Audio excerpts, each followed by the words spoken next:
Hi, welcome back to my channel. This is Garland. I've got a stack of Christmas books for you today. So these are books we enjoy reading in my family during Christmas time. And I also have two bonus books that we have gotten but we have not read yet. So just ideas for your home if you're looking for more ideas. This first one is How the Grinch Stole Christmas by Dr. Seuss. This is one that I used to watch the little like Boris Karloff narrated movie back when I was a kid, and I loved that. I love the music that goes with it, but this is a great one for just introducing that idea of perhaps Christmas means just a little bit more. And so yes, this book doesn't have the whole picture, and it can be, I love introducing that idea to children, but that's not the whole idea of what Christmas is not included in that. It's just the question. So, there's kind of layers to it. So one layer is commercialism and just like the stuff and the feast. And so that's taking that away and saying that Christmas is more than that. But there's another layer where we have this, happy feeling or togetherness, being together with family and friends. But Christmas is even more than that. Christmas is about Jesus, and we can have Christmas, we can have joy in Christmas even if we're not together with people, even if we're missing a loved one, or if things are going wrong in our lives, and because Christmas is not just about those things. So we can experience loss and suffering and loneliness, but still worship and come to Christmas with a beautiful attitude. But yeah, anyways, we love that one, and that idea of what is it all about? That's a really neat idea. All right, this second one we have, this one is called St. Nicholas, The Real Story of the Christmas Legend. This is by Julie Stiegemeyer, illustrated by Chris Ellison. The illustrations in this one are gorgeous, beautiful watercolor illustrations. But I love this one because it's, it's so easy to hear about Santa, and we don't do Santa as like the traditional Santa in our house. We try and focus on Jesus, and then we do, we're fine with kind of the folklore or whatever, but we don't want to elevate it to too high of a level. But this one is beautiful because it captures the, it starts with placing him in his time in history. So it has kind of the historic element of it because St. Nicholas was a real man. And so it talks about him loving children. And so, yeah, it does get more to the folklore of it in an older sense, because this has been around for a while, but it's very God-honoring. It tells a true, what is thought to be a true story. He lived in 300 AD, so it's a long time ago. But yes, what is thought to be a true story of him loving on this family and helping them. That's one of my favorite pictures. But then it almost makes me cry. It just wraps up the story so beautifully. So here's the last page here. It says, however, God is even more generous and loving still. God gave us the greatest gift we could ever imagine. He gave us a Savior, Jesus Christ. At Christmas time, we celebrate the birth of Jesus and how he came as a baby, but eventually would die for the sins of the world. Jesus is the real gift of Christmas. And like Nicholas, we are filled with Jesus' love, so we want to share that love with others. And then it has a little note in the back for kind of parents or a higher age. But yeah, this one is just a beautiful story. It gets to the heart of Christmas, and it's a historical, not historical fiction, just a historical picture book, and it's very beautiful. So I love that one. That was a treasure that I found, I feel like. Okay, this one is called A Christmas Treasury, illustrated by Christian Birmingham. So this has a mix of things, and we get this out night after night. This is one of my favorite illustrators, Christian Birmingham, and the very first picture in it, very first page, is the first Christmas, Luke 2, 1 through 17. So you could read it straight out of the book and I love doing it, and the kids, let me get the glare. the kids are able to look at the beautiful picture while you read the story, and I just love that. So we'll read it on different nights, like a few different times really before Christmas. It's got a clip from Little Women. I think this is right at the beginning of the book, but yes, Christmas morning with Little Women. Little snippets of stories. It has songs, so that's Jingle Bells. So that's like a kind of Christmas folk song, Christmas time. It has some that are just beautiful pictures. And then, it has the first Noel. And then this is a page we visit time and again. A Silent Night and Away in a Manger. And I love that picture. So beautiful.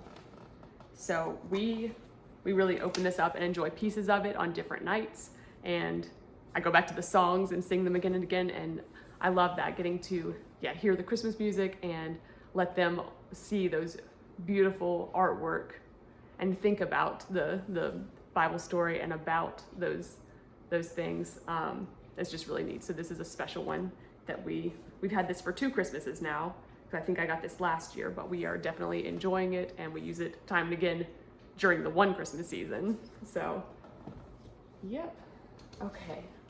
And then this is a cool one that I found. This is a treasury of Christmas carols. And this is really, more than anything, it's a reminder to just sing Christmas hymns in our home with our voices.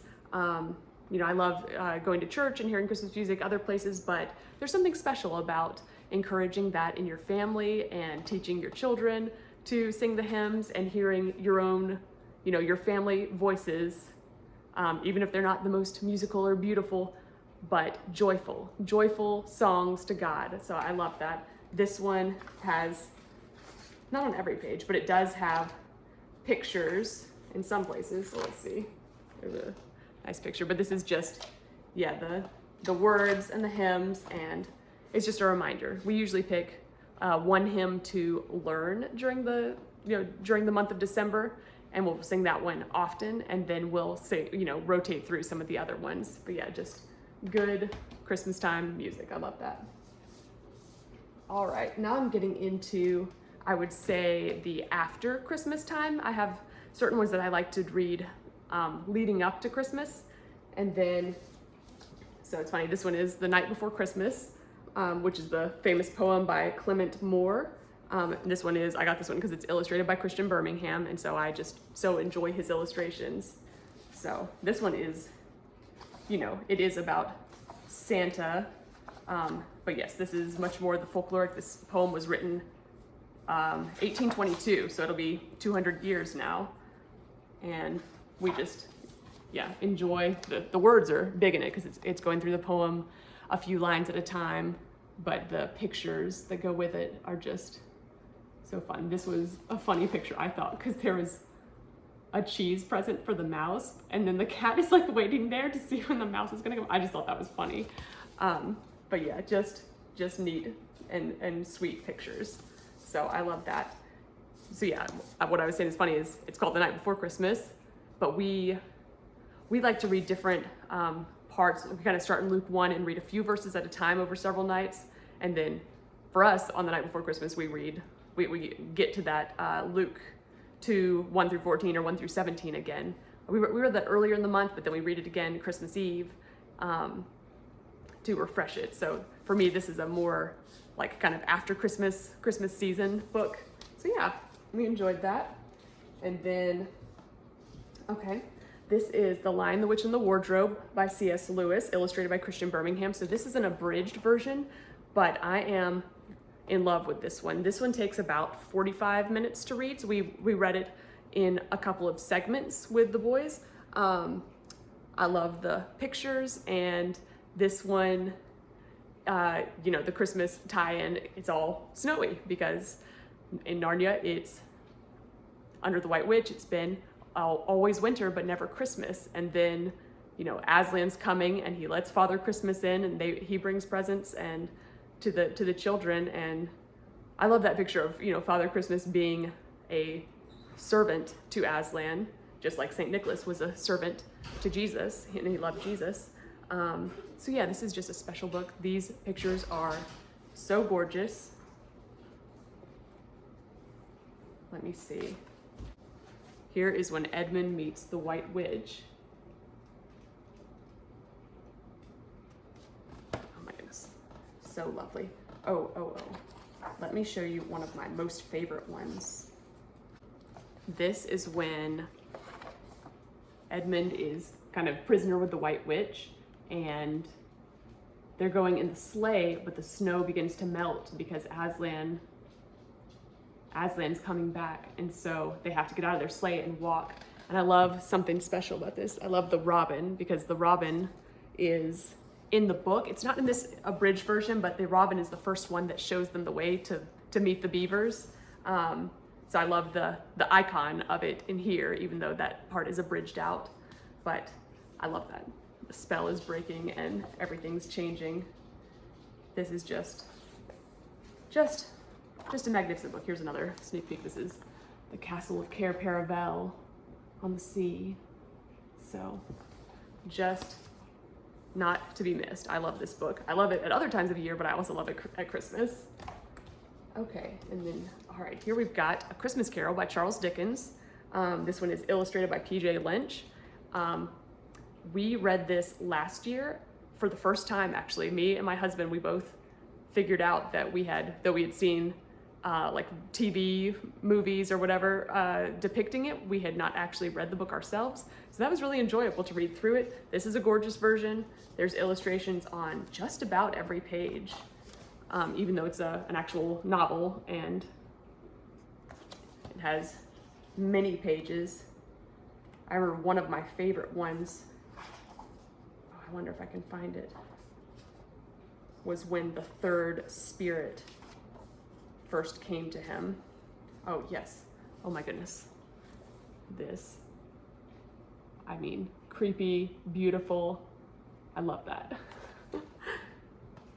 So watercolor, but yeah, just neat. So sometimes it has full, full spreads or full pages. Sometimes it's just a little side portion, but I loved it. The book is great. It's a classic. Everybody's heard the story of A Christmas Carol. It is worth reading. It is not, this book looks big, but it's because it's with the pictures and it's a nice font size, but the story is not so long. So we read it with our 5-year-old and it was great. He loved it and enjoyed it. So yeah, I would definitely recommend it. And the P.J. Lynch one is nice to have too. This is the Nutcracker by E.T.A. Hoffman, and this one is illustrated by Christina Hess. Yeah, we like this book. This one is not abridged, so the story is actually a little different than the like the Tchaikovsky ballet. We actually got this book because I was wondering what all is the story from the ballet, but yeah, there's like little changes from some of the modern ones that are changes from this one, because this one's the original. But this book is so cool.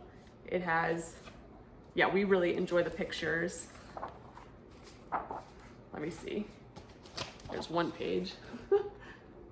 The Nutcracker early battle.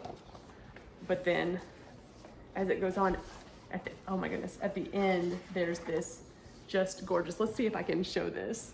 So here's where they're like showing you into their magical world, I guess. And it has this full, oh my goodness, so big, double size spread out. It just goes from end to end. So I don't think I'm even showing it to you all.